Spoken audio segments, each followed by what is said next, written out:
Language learning has always been seen as this academic pursuit. But what if the real power of learning a new language isn't in textbooks at all? It's in those tiny moments of human connection that transform both the speaker and listener. That's really fascinating. What made you start thinking about this perspective? Well, I recently came across this incredible interaction between a teacher and student that completely challenges our traditional views. Studies show that only 15% of successful language learning actually happens in formal classroom settings, yet we keep focusing on textbook methods. Hmm, that's a surprisingly low percentage. How does that connect to what you observed? So, in this interaction, the student shared something remarkable. Instead of focusing on grades or tests, she talked about using English to build friendships and create real connections. And get this, research shows that emotional engagement increases language retention by up to 60%. You know, that reminds me of the linguistic concept of meaningful output. The idea that we learn best when we have a genuine need to communicate. Exactly. And here's what's fascinating. This student had this breakthrough moment with a tourist, right? Studies from the University of Michigan show that these authentic interactions activate different neural pathways than classroom learning, making the language stick better in our memory. So let me ask you this. How do you think this changes our approach to language education? Well, let's try a thought experiment. What three elements would you say are most crucial for effective language learning? Take a moment to think about it. That's really making me consider how we measure success in language learning.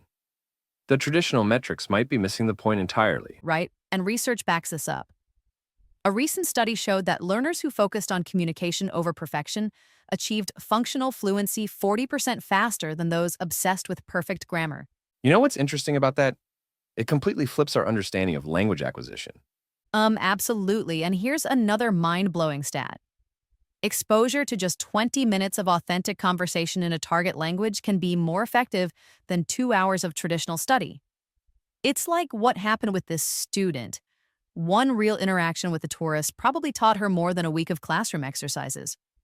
That's really shifting our understanding of what effective language learning looks like. Let's try another quick exercise. What do you think are the biggest barriers to language learning success? Take a moment. Well, based on what we've discussed, I'm guessing fear and lack of authentic practice opportunities rank pretty high.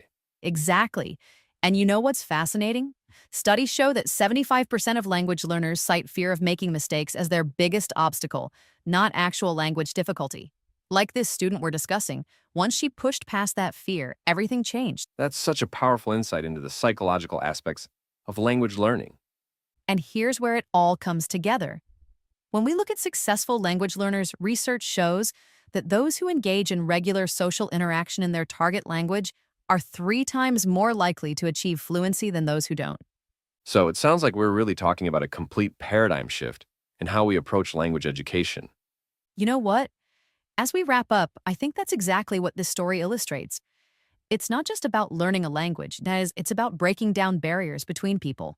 And the data shows that when we focus on connection over perfection, everything else falls into place.